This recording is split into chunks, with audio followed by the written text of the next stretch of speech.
Всем привет, дорогие друзья! Меня зовут Максим Месерцов, я рад вас приветствовать на канале Favorite Fishing и продолжая серию обучающих видео, мы добрались до практики. Сегодня я покажу вам, как правильно наматывать шнуры на ваши катушки, по моему мнению.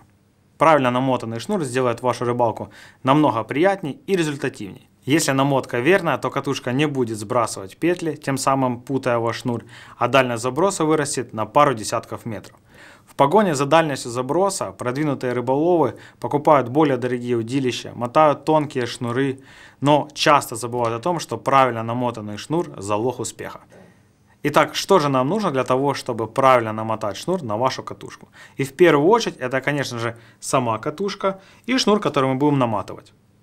Далее вам обязательно необходимо удилище, на которое мы установим катушку. Я очень сильно не рекомендую мотать шнур, держа катушку в руках. Ее обязательным образом стоит установить именно на то удилище, которым вы будете рыбачить. Таким образом, траектория намотки шнура на вашу катушку будет такой же, как и на рыбалке.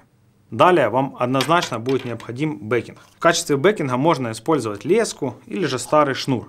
С помощью бэкинга мы выбираем лишний зазор, который у нас появляется между бортиком шпули и, собственно, самим шнуром. То есть заполняем лишнее пустое пространство, чтобы идеально подогнать нашу намотку. Сразу же хочу отметить, что я рекомендую использовать диаметры бэкингов. Если мы берем леску, то это 0,25-0,3 мм. Больше диаметра не рекомендую использовать, потому что наш шнур будет просто залазить между витков бэкинга, что сыграет негативную роль на укладке шнура.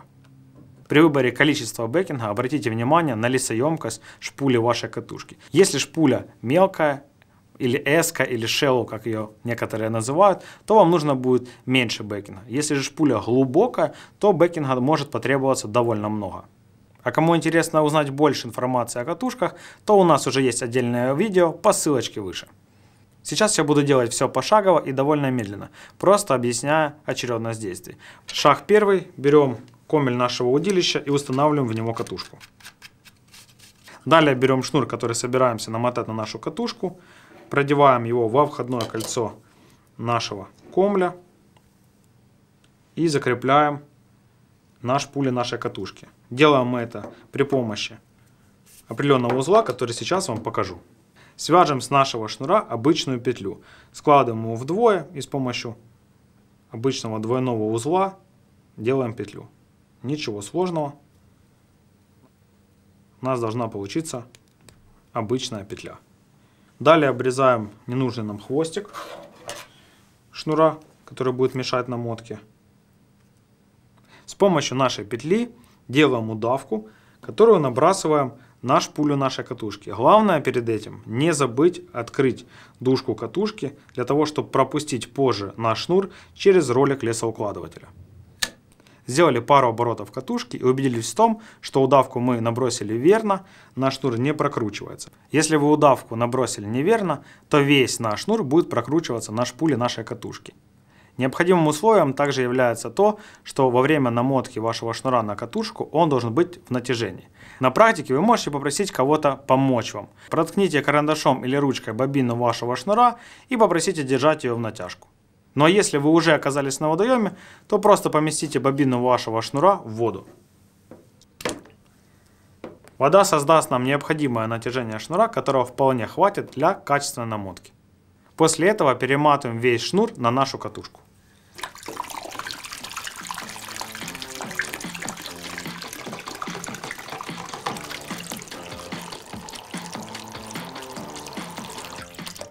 Как мы видим, весь шнур практически намотан на нашу катушку. Остался последний метр. Если оставить вот такую намотку и пойти с ней на рыбалку, то мы не сможем добиться максимальной дальности и наилучшего результата. Что же такое оптимальный уровень намотки шнура? Это когда мы не доматываем приблизительно 1 мм до бортика нашей шпули. В нашем случае катушка имеет скошенный бортик у шпули, поэтому мы не доматываем 1 мм до нижнего его края.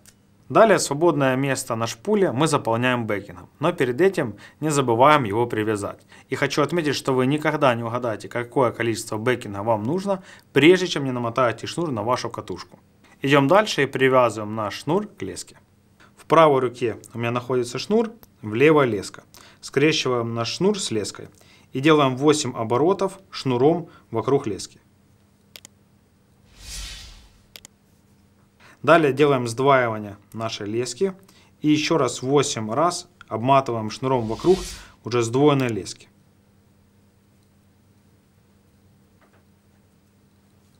Кстати, таким узлом я пользуюсь, когда вяжу поводки из своего флюорокарбона, но он немножко меняется в конце. Здесь я просто продеваю шнур в петлю, которая образовалась из лески.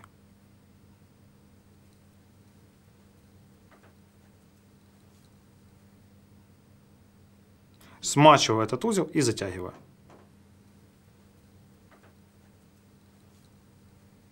Все, что лишние усики обрезаем максимально, как только можем.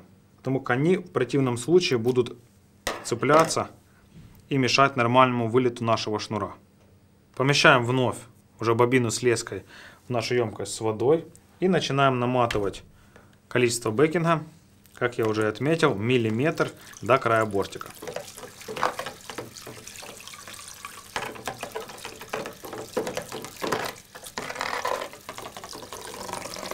И теперь переходим к самому интересному.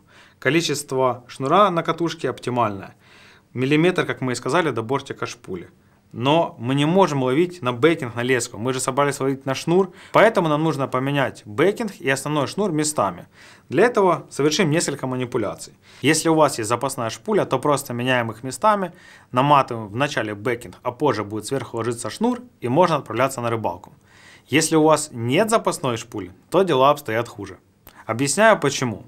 Все дело в том, что вначале нам нужно смотать наш бэкинг на одну бобину, а позже шнур на другую бобину.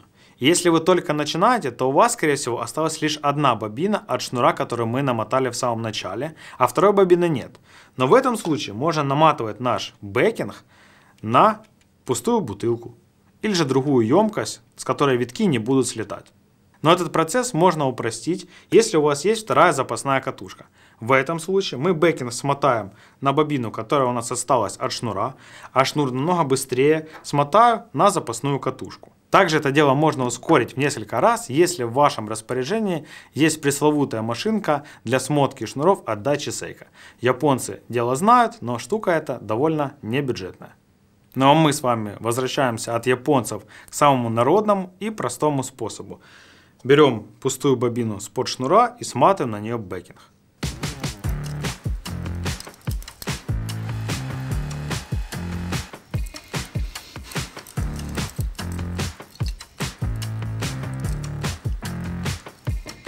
Бэкинг смотали, отрезаем нужную часть, где у нас узелок.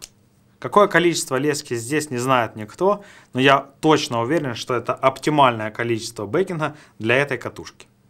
А теперь повторяем такую же манипуляцию, но уже со шнуром, сматывая его на пустую бобину.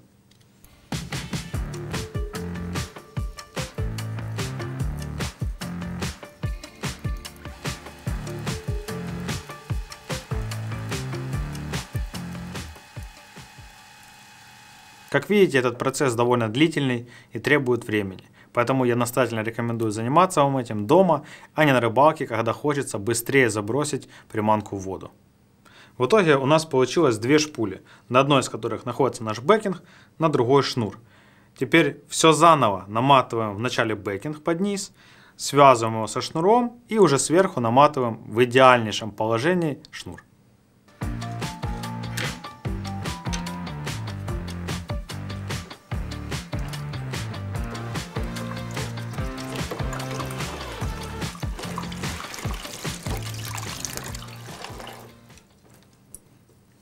После того, как вы намотали бэкинг на катушку и привязали к нему наш шнур, я поделюсь с вами маленьким секретом. Узел, который у нас образовался, стоит спрятать между витков бэкинга.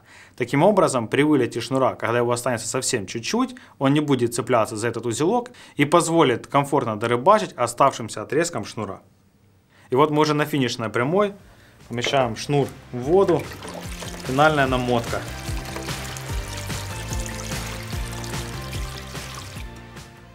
На этом можно считать намотку нашего шнура законченной. И казалось бы, можно собираться на рыбалку. Но нет, друзья, могут возникнуть нюансы. Как видите, в нашем случае катушка намотала шнур практически идеально. Укладочка ровная и нет никаких отклонений.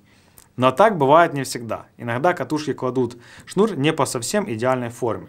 Но не переживайте, производители кладут специальные шайбы в комплекте с катушкой, с помощью которых можно изменить форму намотки шнура.